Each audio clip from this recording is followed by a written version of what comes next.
कि क्या आता है वही पढ़े, उसी से एग्जाम से क्वेश्चन दे, उसी चैप्टर से। तो हम कोशिश कर रहे हैं बिल्कुल धीरे धीरे समझाने का। अब एक एक टॉपिक, अब इससे कभी भेंटे नहीं हुआ। क्षेत्रमिति कौन बहुत बड़ा टॉपिक है। अभी इसके बाद ज्यामिति हम लोग करेंगे 4 क्वेश्चन के बाद। लेकिन ध्यान से देखोगे तो बहुत हार्ड क्वेश्चन बिल्कुल नहीं है। रेलवे का ही सारा पूछा गया क्वेश्चन है, चाहे वो एनटीपीसी का हो, ग्रुप डी का हो, और उसी क्वेश्चन को हम यहां पर डिस्कस करा रहे हैं। जहां हमें लग रहा है थ्योरी देना है, तो वहां पर हम थ्योरी भी दे रहे हैं। देखो क्या ये क्वेश्चन हो गया था कल क्या? तो 7 नंबर से स्टार्ट करते हैं। बताओ देखो कौन भारी क्वेश्चन है, खाली समझो, ध्यान से खाली देखना है। एक कार्यालय के फर्श की बीमा है 5 मीटर गुना 3 मीटर। फर्श की बीमा क्या हो गया? फर्श का मतलब लंबाई चौड़ाई हो गया ना जी। बोला है 60 रुपया प्रति मीटर की स्क्वायर की दर से इसकी दीवारों और छत को पेंट करने की लागत है 7440 रुपया। कमरे की ऊंचाई ज्ञात कीजिए, कमरे की ऊंचाई ज्ञात कीजिए। यहां पर देखो ध्यान से सुनो, चारों दीवारों, फर्श पे तो करेगा नहीं पेंट, बोलो करेगा क्या? तो चारों दीवारों का क्षेत्रफल प्लस छत का क्षेत्रफल, तो छत का क्षेत्रफल वही होगा जो फर्श का होगा। तो बताओ चारों दीवारों का क्षेत्रफल याद है किसी को? क्या होगा जल्दी बोलो? दो गुना, दो गुना ऊंचाई, दो गुना लंबाई जोड़, अरे बोलो जल्दी, लंबाई जोड़ चौड़ाई, यही ना होता है। तो 2 गुना ऊंचाई और लंबाई जोड़ चौड़ाई, इसी से हम लोग यहां पर पता लगा लिए कि ये हमारे पास क्या है, चारों दीवारों का क्षेत्रफल। छत का भी क्षेत्रफल है, छत में भी पेंट कर रहा है, तो छत में भी पेंट कर रहा है तो एक बार आएगा लंबाई गुना चौड़ाई। अब फर्श में भी पेंट करता तो क्या लिखते? 2 गुना लंबाई गुना चौड़ाई लिखते ना। तब तो हो जाता सभी पृष्ठीय क्षेत्रफल। सभी पृष्ठीय क्षेत्रफल क्या हो जाता है बताओ? 2 गुना लंबाई गुना चौड़ाई, चौड़ाई गुना ऊंचाई, ऊंचाई गुना, तो ये आ गया इसका पूरा का पूरा क्षेत्रफल जिसको ये पेंट कर रहा है। इसमें किसी को समस्या है बताओ? 2 गुना ऊंचाई लंबाई जोड़ चौड़ाई, ये चारों दीवारों का क्षेत्रफल है, और छत का क्षेत्रफल है लंबाई गुना चौड़ाई। अब यहां पर हम लोग क्या करते हैं, ये तो क्षेत्रफल निकल गया। टोटल 1 मीटर स्क्वायर पर 60 रुपया खर्च हो रहा है। तो बताओ 7440 रुपया अगर खर्च हो रहा है तो कितना मीटर स्क्वायर के लिए खर्च हो रहा है? तो हम यहां से क्या करते हैं, या तो यही लिख दो 7440, अब बट्टे क्या लिख दोगे बताओ? 60। तो 0 से 0 देखो कट गया क्या? 6 से काटोगे, 6 से कटेगा, 6 इकाई 6, 6 दूनी 12, 6 6 चौका। तो ये बताओ कि इसका मतलब है कि 124 मीटर स्क्वायर पर कितना खर्चा हो रहा है? 7440। तो हम यहां पर लगा देंगे 124 मीटर स्क्वायर। कौन भारी बात है बताओ? अब देखो लंबाई चौड़ाई दिया हुआ है, सिर्फ ऊंचाई नहीं दिया हुआ है। तो लंबाई और चौड़ाई के जगह पे 5 और 3 रखते हैं। 5 और 3 रखोगे तो 5 3 8। इधर हमारे पास देखो ऊंचाई है, एक एक स्टेप को हम समझा रहे हैं। क्या 8 दूनी 16 एच होगा क्या? तो 8 दूनी 16 एच ले लो, 16 एच ले लेते हैं, ठीक है। यहां पर लिख लो 16 एच प्लस लंबाई गुना चौड़ाई है, तो 5 तिया क्या हो जाएगा बताओ? 15। तो 5 तिया आ गया है 15, ये बराबर किसके हो जाएगा? क्या अब इसके बाद तो सिर्फ कैलकुलेशन है। तो 16 एच बराबर हमारे पास आएगा, 124 में से 15 को घटा दोगे, क्या 109 आएगा क्या? अब एच अगर निकालना है तो 16 से ही भाग देंगे। ऑप्शन को ऑब्जर्व करेंगे, यहां 4 है, यहां 3 है, यहां 5 है, यहां क्या है? अब बताओ 16 छाके 96, 16 सत्य तो है ही नहीं। तो 16 छा के जैसे ही बोला तो ऑप्शन को ऑब्जर्व करने पर क्या 4 3 5 आएगा क्या? कौन सा संख्या आएगा बताओ? तो डायरेक्ट आंसर हमारा क्या हो जाएगा? 6.8 मीटर। इसमें कोई दिक्कत है, कोई समस्या है तो बताओ।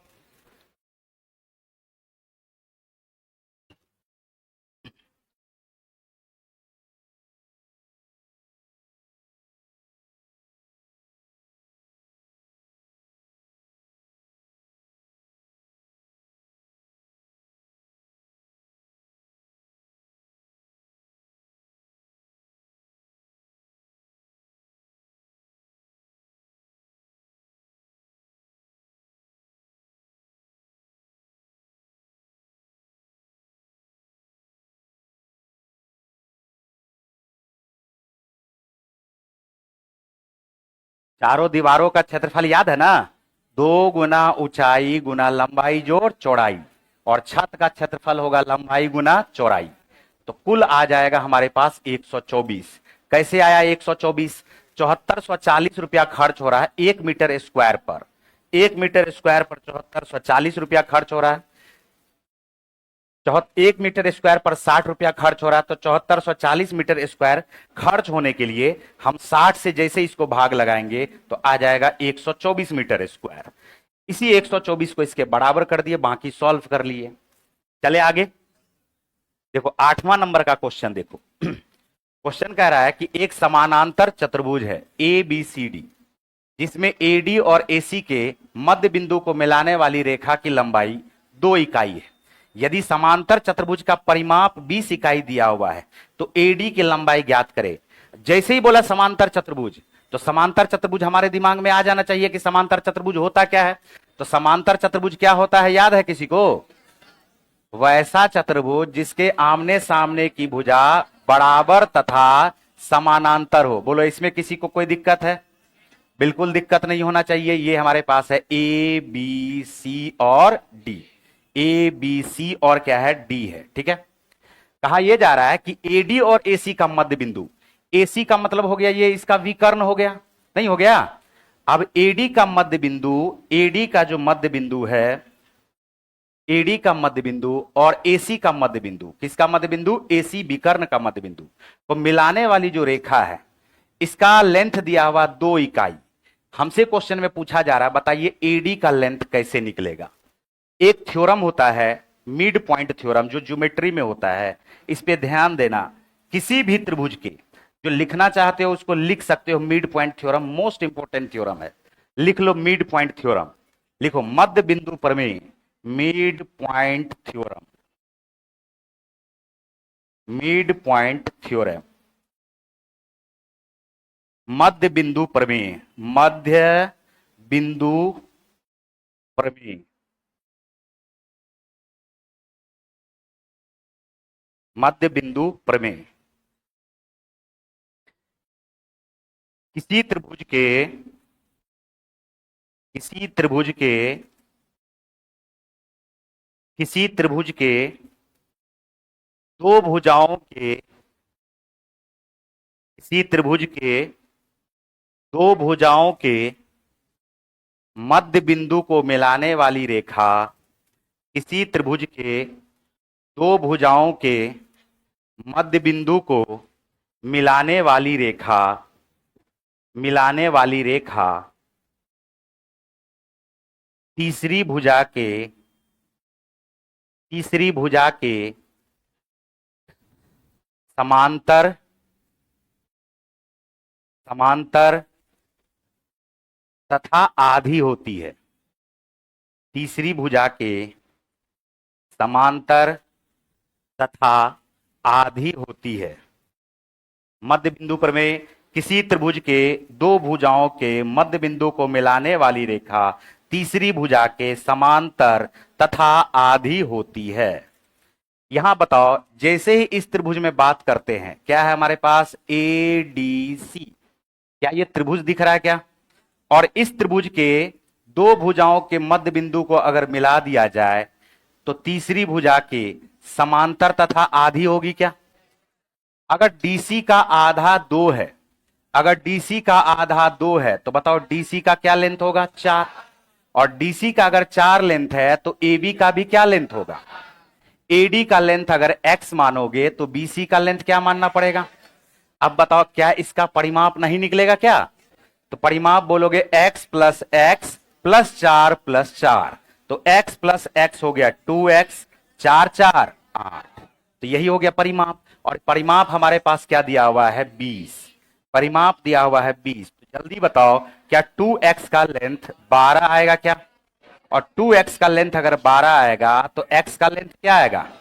और x हमने किसका लेंथ माना था? एडी का। तो बताओ एडी का लेंथ क्या आ गया? 6 इकाई। कोई दिक्कत इसमें बताओ?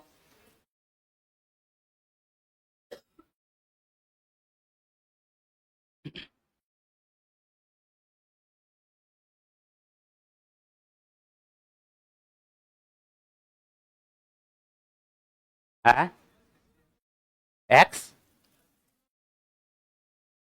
हाँ, थेल्स प्रमेय भी इसको बोलते हैं, थेल्स प्रमेय भी बोलते हैं इसको। थेल्स प्रमेय इसलिए बोलते हैं कि थेल्स ने ही इस थ्योरम का खोज किया था, इसलिए इसको थेल्स थ्योरम भी बोलते हैं। हालांकि उसने जो नाम रखा था वो नाम रखा था मिड पॉइंट थ्योरम, मध्य बिंदु प्रमेय। बोलो इसमें कोई दिक्कत? बोलो आसान है कि भारी है ये दो दिया हुआ है, डीसी हो जाएगा 4, 4 4 8, 20 में से घटा दिए 12, 12 का आधा, 12 का आधा, उत्तर आ गया 6। चले आगे, 9वें नंबर के प्रश्न पे आइए। क्वेश्चन है, एक मैदान के एक वृत्ताकार रेसिंग ट्रैक बनाया गया है। यदि रेसिंग ट्रैक की बाह्य परिधि और आंतरिक परिधि का अंतर 33 मीटर है तो रेसिंग ट्रैक की चौड़ाई ज्ञात करना है। रेसिंग ट्रैक की चौड़ाई ज्ञात करना है। देखो कितना आसान क्वेश्चन है ये, रेसिंग ट्रैक की चौड़ाई ज्ञात करना है। ये बताओ, बाह्य बाह्य त्रिज्या हम बड़ा आर मान लेते हैं, बाह्य त्रिज्या बड़ा आर मान लिए, और आंतरिक त्रिज्या हम छोटा आर मान लेते हैं। कोई इसमें दिक्कत? अगर इसकी चौड़ाई निकालनी होगी तो चौड़ाई निकालने का मतलब हमें क्या निकालना पड़ेगा, आर माइनस छोटा आर, बाह्य त्रिज्या माइनस आंतरिक त्रिज्या। बोलो इसमें है कोई दिक्कत? अब है क्या कि परिधि, बाह्य परिधि और आंतरिक परिधि का अंतर दिया हुआ है। बाह्य परिधि क्या बोलोगे, 2 पाई आर, बोलो बोलेंगे क्या? और उसमें से आंतरिक परिधि 2 पाई आर को घटा देंगे तो क्या यह 33 आएगा क्या? और हमें जो निकालना है वह क्या निकालना है, आर माइनस आर। तो 2 पाई यहां भी है, 2 पाई यहां भी है, तो क्या 2 पाई को कॉमन ले लें? तो 2 पाई, पाई के जगह पे क्या लिखोगे, 22/7 गुना क्या, आर माइनस आर आ गया क्या? और ये बराबर किसके हो जाएगा, 33 के। 11 से काटोगे 2 बार में कटेगा, 11 से ये 3 बार में कटेगा, 7 को क्रॉस मल्टीप्लाई कर देंगे 3 से, तो 7 तिया क्या हो जाएगा बताओ, 21, 7 तिया 21, और नीचे में क्या है बताओ, 4। अब इसको पॉइंट के रूप में देख लो या फ्रैक्शन के रूप में दिया हुआ है तो फ्रैक्शन के रूप में बदल दो, 4 पंचे 20, क्या 5.1/4 आएगा क्या? आंसर आ गया है ई।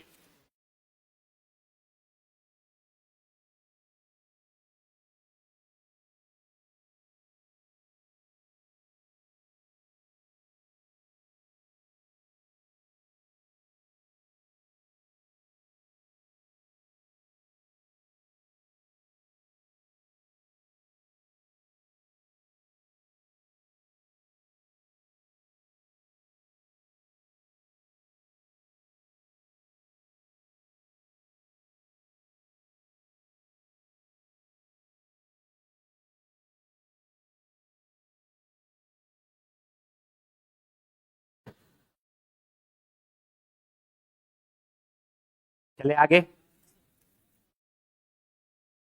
बोलो इसमें कोई दिक्कत? तो ये हमारे पास क्या आ जाएगा, आर, ये हमारे पास क्या आएगा, आर। तो बड़ा आर में से छोटा आर को घटा दोगे तो आर माइनस क्या आएगा, आर। और यही हमें निकालना था। बाह्य परिधि हमारे पास आ गया 2 पाई आर, 2 पाई बड़ा वाला आर माइनस 2 पाई छोटा वाला आर, उसमें से घटा दोगे तो 2 पाई आ जाएगा common, R minus R. R minus R बराबर क्या आ जाएगा, 2 पाई कॉमन लेकर के सॉल्व करोगे तो आर माइनस आर का मान आ जाएगा 5.1/4। चले आगे, 10वां नंबर का क्वेश्चन है और ये लास्ट क्वेश्चन है इसका। 22 मीटर भुजा वाले एक वर्गाकार पार्क के मध्य 2 मीटर चौड़ी सड़कें बनाई गई है जो उसके लंबाई और चौड़ाई के समानांतर है। 100 रुपया प्रति वर्ग मीटर की दर से इस सड़क पर बजरी लगाने का खर्च क्या आएगा? खर्च क्या आएगा ये बताओ। सबसे पहले तो वर्गाकार, ये वर्गाकार एक पार्क है, ठीक है, ये वर्गाकार एक पार्क है। इसके बीचों बीच क्या किया गया है, बीचों बीच ऐसे रास्ता खींच लिया गया है, ठीक है, बीचों बीच ऐसे रास्ता खींच लिया गया है। ध्यान से सुनना, ये 2 मीटर का है, कितने मीटर का चौड़ा है, 2 मीटर, लेकिन 22 मीटर इसका क्या है बताओ, 22 मीटर इसका भुजा है। तो 22 मीटर अगर भुजा है, बात पे थोड़ा सा गौर करोगे, ये बोला 100 रुपया प्रति वर्ग मीटर की दर से इस पर बजरी बिछाना है। तो हम यहां से इसका क्षेत्रफल निकालते हैं, इस रास्ते का क्षेत्रफल निकालते हैं। तो रास्ते का जब क्षेत्रफल निकालेंगे तो लंबाई तो इसका 22 ही रहेगा, लंबाई क्या रहेगा, लेकिन चौड़ाई क्या हो जाएगा 2, चौड़ाई क्या होगा 2। इसी तरह से इसका भी क्षेत्रफल निकालोगे तो लंबाई तो 22 ही रहेगा, चौड़ाई क्या हो जाएगा 2। लेकिन जब हमने दोनों का क्षेत्रफल कंबाइंड निकाला तो एक बार क्या हुआ कि ये वाला जो क्षेत्रफल है वो दोबारा गिनती हो गया, क्या हो गया। तो हम ऐसा करेंगे कि इसका क्षेत्रफल प्लस इसके क्षेत्रफल में से एक बार इसके क्षेत्रफल को क्या करेंगे, माइनस कर देंगे, तो पूरे के पूरे रास्ते का क्षेत्रफल आ जाएगा। बोलो, तो हम बोलेंगे 22 गुना 2, 22 गुना क्या हो गया 2। और ऐसा ऐसा एक और रास्ता है तो फिर से किससे गुना कर देंगे, 2 से। बोलो कर देंगे क्या, और उसमें से हम माइनस किसको कर देंगे, तो ये 2 है, ये भी क्या है 2, तो 2 मीटर का एक वर्ग दिख रहा है हमें। क्या 2 को 2 से गुना कर देंगे, भुजा का स्क्वायर कर देंगे तो क्षेत्रफल निकल जाएगा क्या। तो 22 दूनी 44 दूनी 88, 88 में से हम 4 को घटा देंगे तो हमारे पास क्या 84 वर्ग मीटर आ गया क्या। अब यहां पर देखो कि 100 रुपया लग रहा है 1 वर्ग मीटर पर, 100 रुपया लग रहा है 1 वर्ग मीटर पे। तो क्या करेंगे जल्दी बोलो, 100 से कर देंगे गुना, 100 से कर दोगे गुना तो रुपया कितना खर्च होगा इसका, 8400 रुपया खर्च होगा। Option number B.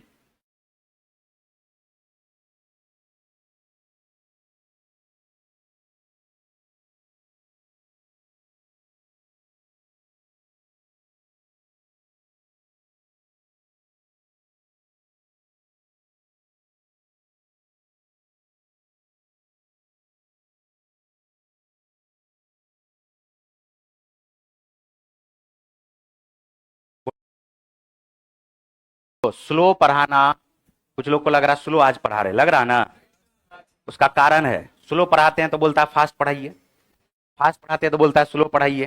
बात समझ में आ रहा है। तो राम भगवान भी पूरा भारत को खुश नहीं कर पाए, तो हम कौन गली का मूली है बताओ। तो सब पढ़िए लेता है तो सबको नौकरियन हो जाता है जी, ये बताओ। तो सबको नौकरी नहीं होगा, जो बात क्लियर है, नौकरी उसी को होगा जो उसका हकदार होगा, बात समझे। और जो मेहनत करेगा जुनून के हद तक, जुनून तक नहीं, जुनून के हद तक मेहनत करना पड़ेगा। जितना भी टॉपिक लिए हैं ये सिर्फ और सिर्फ तुम्हारे भलाई के लिए लिए हैं, ये सब टॉपिक, ये टॉपिक जो लिए हैं ना तुम्हारे भलाई के लिए लिए हैं। ये ज्यामिति है, ज्यामिति प्रोबेबिलिटी है, डीआई है, कोऑर्डिनेट है, लोग उस पर ध्यान नहीं देता है, लोग सिर्फ अरिथमेटिक पे ध्यान देता है, उसको लगता है अरिथमेटिक से ही सारा क्वेश्चन पूछेगा। अरिथमेटिक तो कमो बेस लगभग में बहुत सारे बच्चे बना लेते हैं, जो मेन मेन पार्ट है वही हम चाहते तो 10 चैप्टर ले आते हैं अरिथमेटिक का, क्या दिक्कत था। रेशियो पढ़ाते, परसेंटेज पढ़ाते, प्रॉफिट लॉस 10-10 क्वेश्चन पढ़ाना है तो हमारे लिए तो और आसान था, और हम वो सब पढ़ा दिए हैं। यूट्यूब पे देखोगे तो प्लेलिस्ट में रखा हुआ, जाकर के देखो कैसे पढ़ाए। अब ये सब टॉपिक है थोड़ा कम समझ में आता है तो इसको कोशिश कर रहे हैं हम समझाने का, और ये सीख के जाओ। देखो यहां पर जितना भी ज्यामिति का 10 क्वेश्चन है और एक से एक क्वेश्चन है यहां पर, और सब में कुछ ना कुछ कॉन्सेप्ट है। देखो ये पहला क्वेश्चन, फिर से देखो पहला क्वेश्चन, x का मान ज्ञात कीजिए यदि ABCD एक समांतर चतुर्भुज है जैसा कि नीचे दिए गए चित्र में दिया गया है, जिसमें दो विकर्ण ACBD O पर प्रतिच्छेद करते हैं। OA बराबर x प्लस 3 है, OB बराबर y प्लस 2 है, OC बराबर 2x प्लस y है, और OD का लेंथ 3y है। तो कल ही हम बताए थे कि समांतर चतुर्भुज अगर दिया हुआ है तो इसके विकर्ण आपस में एक दूसरे को समद्विभाजित करते हैं। क्या करते हैं, जबकि सम चतुर्भुज अगर रहता तो लंब समद्विभाजित करता। क्या करता, एक दूसरे को, सम चतुर्भुज के बारे में बात कर रहे हैं, अगर सम चतुर्भुज का विकर्ण रहता तो यह क्या करता, एक दूसरे को परपेंडिकुलर बाइसेक्ट करता, मतलब एक दूसरे को 90 डिग्री पर बाइसेक्ट करता। लेकिन ये तो समांतर चतुर्भुज ना है जी, तो ये तो लंब पे समद्विभाजित नहीं करेगा, लेकिन करेगा तो समद्विभाजित नहीं करेगा। तो हम बोलेंगे अगर AC हमारे पास है और BD हमारे पास कर्ण दिया हुआ है तो हम यहां से बोल सकते हैं क्या AO का जो लेंथ है, क्या AO का लेंथ CO के लेंथ के बराबर है, क्या बताओ। तो हम बोल सकते हैं AO का जो लेंथ है यह CO के बराबर है। AO का लेंथ हमारे पास x प्लस 3 है और CO का लेंथ हमारे पास क्या दिया हुआ बताओ, 2x प्लस वाई है, 2x प्लस वाई है। क्या बताओ, एक्स और वाई का रिलेशन यहां से निकलेगा कि नहीं निकलेगा? एक्स और वाई का रिलेशन निकलेगा। एक्स को घटा दोगे तो 3 जो बराबर आएगा, क्या एक्स प्लस वाई के बराबर में 3 आएगा क्या? रुको, अभी इससे एक्स और वाई नहीं निकला, फिर थोड़ा आगे बढ़ते हैं। बीडी है, जैसे बीडी दिया हुआ है तो हम बोलेंगे क्या डीओ का जो लेंथ है क्या ओबी के लेंथ के बराबर है क्या? तो डीओ हमारे पास 3y है और ओबी हमारे पास डीओ का लेंथ या ओबी के बराबर है। तो हम बोलेंगे कि ये जो हमारे पास 3y है यह किसके बराबर है? y प्लस 2 के बराबर है। बोलो बराबर है क्या? y जैसे ही घटेगा तो ये आ जाएगा 2y बराबर 2 के। तो बताओ y का लेंथ क्या आया? a। y का लेंथ क्या आया? और जैसे ही उठा के y का लेंथ 1 रखोगे तो जल्दी बताओ x का लेंथ क्या आएगा? तो उत्तर क्या आ गया बताओ? e। क्या इसमें समस्या है? बोलो, है समस्या कोई? लिख लो इसको। है क्या होगा? एक में 2 ही जोड़ोगे तब ना 3 आएगा।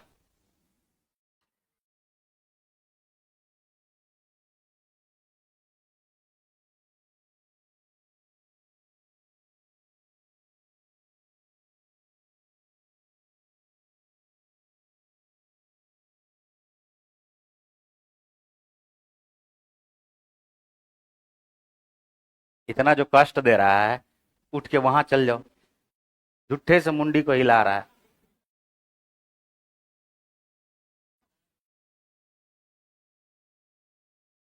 अरे बोलो, इसमें कोई दिक्कत है?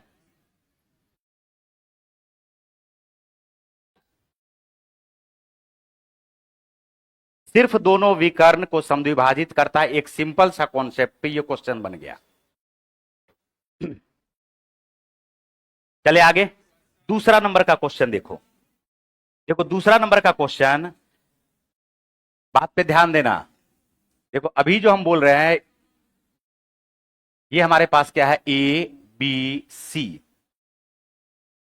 जो हम अभी लिखाने जा रहे हैं इसी को बोलते हैं थेल्स प्रमेय, और थेल्स प्रमेय से ही मिड पॉइंट थ्योरम भी निकला।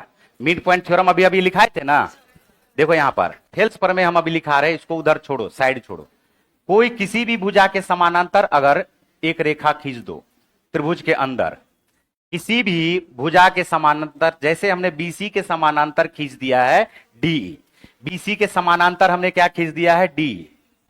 बात पे ध्यान देना, जैसे ही बीसी के समानांतर डी हमने खींच दिया तो देखो होता क्या सब है।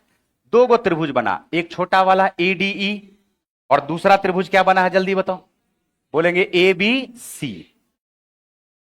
तो इसमें ए कॉमन है, छोटा वाले में भी और बड़े वाले में भी। और जब दो भुजा समानांतर होता है तो उसके संगत कोण आपस में बराबर होते हैं क्या? संगत कोण आपस में बराबर होते हैं क्या? इसी को ना संगत कोण कहा जाता है जी। इसका संगत कोण ये हो जाएगा, इसका संगत कोण ये हो जाएगा नीचे वाला। तो संगत कोण जब आपस में बराबर हो गए तो कितना ट्रेंगल, कितना एंगल बराबर हो गया दोनों में? बोलोगे तीनों का तीनों एंगल बराबर हो गया। तीनों का तीनों एंगल क्या हो गया? और जब तीनों एंगल बराबर हो गया तो एक रूल है, जिस रूल को कहा जाता है ट्रिपल ए का रूल, एंगल एंगल एंगल। जब 3 एंगल बराबर हो जाए, अगर 2 भी एंगल बराबर हो गया ना तो तीसरा एंगल अपने आप बराबर हो जाता है। इसीलिए इसको दोनों रूल कहा जाता है, या तो डबल ए का रूल या तो ट्रिपल ए का रूल।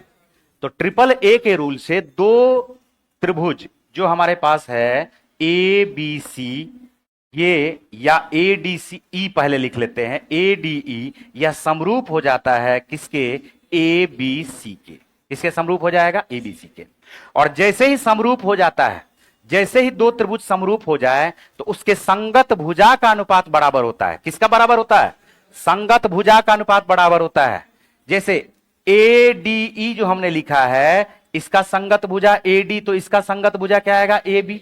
तो एडी का रेशियो, बात पे ध्यान देना, एडी का रेशियो एबी के साथ वही होगा जो डीई का रेशियो, डीई का रेशियो बीसी के साथ होगा। जो डीई का रेशियो किसके साथ होगा? बीसी के साथ होगा। और वही रेशियो होगा जो एई का रेशियो एसी के साथ होगा। एई का रेशियो किसके साथ होगा? एसी के साथ होगा। क्या ये बात आया समझ में? क्या हमने लिख दिया जल्दी बताओ। दूसरा पॉइंट इसमें एक इंपॉर्टेंट पॉइंट है, इस पे ध्यान देना। कुछ लोग इस पे ध्यान नहीं देते। देखो एडी का रेशियो डीबी के साथ, एडी का रेशियो किसके साथ, इस बार संगत भुजा नहीं है ये, इस बार ये है एडी का रेशियो किसके साथ, डीबी के साथ। वही होगा जो एई का रेशियो किसके साथ, एई का रेशियो ईसी के साथ। लेकिन कुछ लोग अपना दिमाग लगा देते हैं, उसका कहना है कि डीई का जो रेशियो है यहां भी बराबर कर दीजिए बीसी के साथ, जो बिल्कुल भी बराबर नहीं होता है, जो बिल्कुल भी बराबर नहीं होता है। क्या ये पॉइंट समझ में आ रहा है क्या?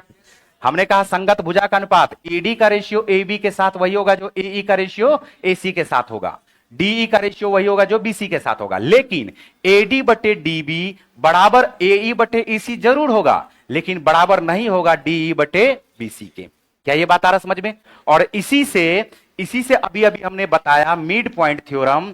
Mid point theorem, mid point theorem का मतलब क्या ये दोनों बराबर है क्या? देखो दोनों बराबर है क्या? दो भुजाओं के मध्य बिंदु को मिलाने वाली रेखा हमने यहां पर अभी अभी लिखाया था, यह क्या होता है, तीसरी भुजा के समांतर तथा आधी। कैसे पता चला? तो यहां पर बात पे ध्यान देना। हमने क्या कहा कि दो भुजा का मध्य बिंदु, ये जो दो भुजा का मध्य बिंदु है, जैसे ही मिलाओगे, अगर एडी हमारे पास एक है और डीबी हमारे पास एक है, ये ए ई हमारे पास एक है और ईसी हमारे पास एक है, ये एक एक कैसे आ गया? जब मध्य बिंदु को मिला रहे हैं तो इसका मतलब है कि एसी का ये आधा होगा, एसी का ये क्या होगा, एसी का एई होगा आधा और ईसी भी क्या होगा, आधा। तो हम बोलेंगे एडी का रेशियो, एडी का रेशियो डीबी के साथ, एडी का रेशियो, बात पे ध्यान देना, एडी का रेशियो एबी के साथ ये बराबर होगा एई का रेशियो किसके साथ, एसी के साथ। बात समझ में आ रहा है? और यहां पर देखो दो संगत भुजा का अनुपात बराबर, और तीसरा एंगल छोटे वाले में और बड़े वाले में दोनों में कॉमन होने के कारण बराबर। तो हम बोलेंगे क्या कि एस ए एस से ये दोनों का दोनों त्रिभुज क्या हो जाएगा, समरूप हो जाएगा। और जैसे ही दोनों त्रिभुज समरूप हुआ तो इसका मतलब संगत भुजा भी बराबर हो जाएगा। यानी तीसरा जो संगत भुजा हमारे पास पड़ा हुआ है वो कौन सा है बताओ? बोलोगे डीई बटे बीसी, डीई बटे क्या, बीसी। ये हमारे पास एक है और ये रेशियो हमारे पास दो है, तो बताओ डीई का रेशियो बीसी के साथ क्या हो जाएगा? तो बोलोगे वही होगा जो इन दोनों का है, एक अनुपात दो ही हो जाएगा क्या? अब डीई का रेशियो बीसी के साथ एक अनुपात दो होगा, तो बीसी का जो मान हो जाएगा वह हो जाएगा 2 गुना डीई। 2 गुना क्या आ जाएगा, डी। अभी अभी हमने कहा कि दो भुजा के मध्य बिंदु को मिलाने वाली रेखा तीसरी भुजा के समानांतर तथा आधी होती है, यानी तीसरी भुजा के समानांतर डीई बराबर हम लोग लिख सकते हैं हाफ ऑफ बीसी। बोलो लिख सकते हैं क्या? और जैसे ही संगत कोण भी बराबर हो जाएगा, संगत कोण भी बराबर हो जाएगा, तो दो समांतर भुजा अगर है तो संगत कोण बराबर, लेकिन दो संगत कोण बराबर है तो ये दोनों भुजा समांतर होगा कि नहीं होगा बताओ? ये दोनों प्रूफ हुआ कि नहीं हुआ? इसी को कहते हैं मिड पॉइंट थ्योरम और इसी को क्या कहते हैं, थेल्स प्रमेय। कुछ बात आया समझ में? लेकिन इस बात को ध्यान रखना है, थोड़ा सा जल्दी से इसको लिख लो। अब आते हैं क्वेश्चन पे। ये अलग अलग चीज है दोनों।